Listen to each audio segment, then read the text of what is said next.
কংসাসুর করুছি রঙ্গসভা।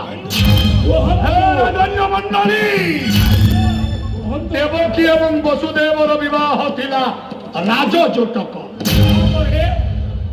সেদিন ଥିଲା মার্গশির মাস পিছা সংক্রান্তির 10 দিন ভোগ। তারপরে মই অলিয়ল ভক্তি দেবকীକୁ ସୁଦେବର ପୁତ୍ର ବସୁଦେବ ହସ୍ତରେ ନ୍ୟସ୍ତ କଲା ପରେ ପିତାଙ୍କ ଆଦେଶରେ ସୁସଜ୍ଜିତ ରଥ ଉପରେ ନେଇ ଯାଉଥିଲି ବସୁଦେବପୁରୀ। ଏ ସମୟ ହେଲା ଦୈବବାହୀ। ଆରେ ରେ କଂସ, ଯାକୁ ତୁଇ ପାଟ ପରୀକ୍ଷରେ ବସେଇ ନେଇ ଯାଉଅଛୁ ବସୁଦେବପୁରେ, ତାରି ଗର୍ଭର ଅଷ୍ଟମ ସନ୍ତାନ ହେବ ତୋର ମୃତ୍ୟୁର କାରଣ। ହଁ ରାଜନ୍ୟ ମଣ୍ଡଳୀ, ଦୈବବାଣୀ ଶୁଣି ମନେ ଜାଗିଲା ଆଶଙ୍କା। କୁହନ୍ତୁ, ଦେବକୀ ଏବଂ ବସୁଦେବକୁ ଶୃଙ୍ଖଳିତ କରି ନିକ୍ଷେପ କଲି ଅନ୍ଧକାର କାରା କୋଠରୀ ମଧ୍ୟରେ। କୋଟି କୋଟିକି ଷଡ଼ପୁତ୍ର କରିଛି ବିନାଶ। ହେଲେ ଆଶ୍ଚର୍ଯ୍ୟ, কি আশ্চর্য! সপ্তম গর্ভ সন্তান, সপ্তম গর্ভ সন্তান হইল অদৃশ্য। তারপরে চাহি রহিছিলি দেবকীর অষ্টম গর্ভ সন্তান। কেবে কেউদিন জন্ম নেব দেবকীর অষ্টম গর্ভ সন্তান। হঠাৎ মধুসূরী সম্বাদ জড়াইলা। মহারাজ, দেবকীর অষ্টম গর্ভ সন্তান দেবকীর বুকু চিনি আসিଅଛି মর্ত্যমণ্ডল।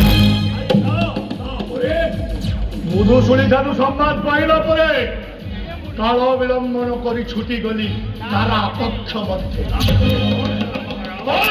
କୌଶଳେ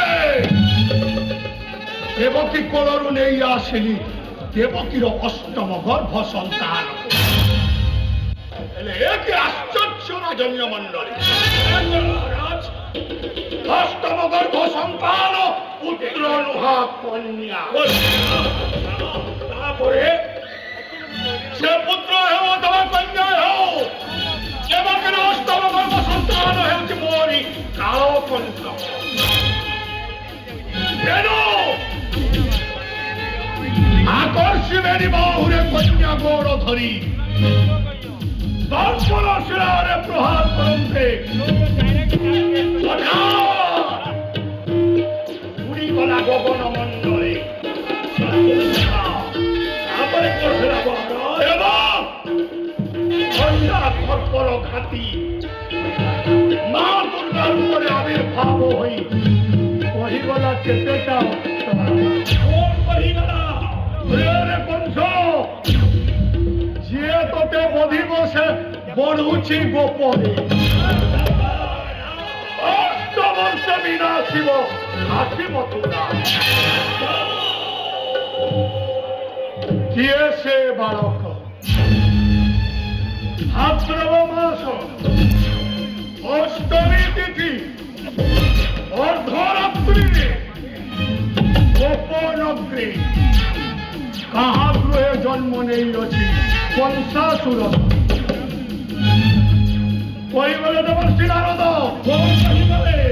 ভাদ্রব মাস অষ্টমী তিথি অর্ধরাত্রিরে গোপনগ্রে নন্দরাজ গ্রহে জন্ম নেই অছি এক শিশু পুত্র। নন্দরাজা ঘরে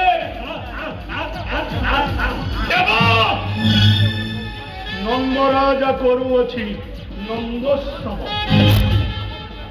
গোপনগ্রে প্রেরণ কলি পুতলা সুন্দরী, গোপনগ্রে প্রেরণ কলি ষড়বল্লভী। তারপরে হেলা কল কিয়ে সে বালক?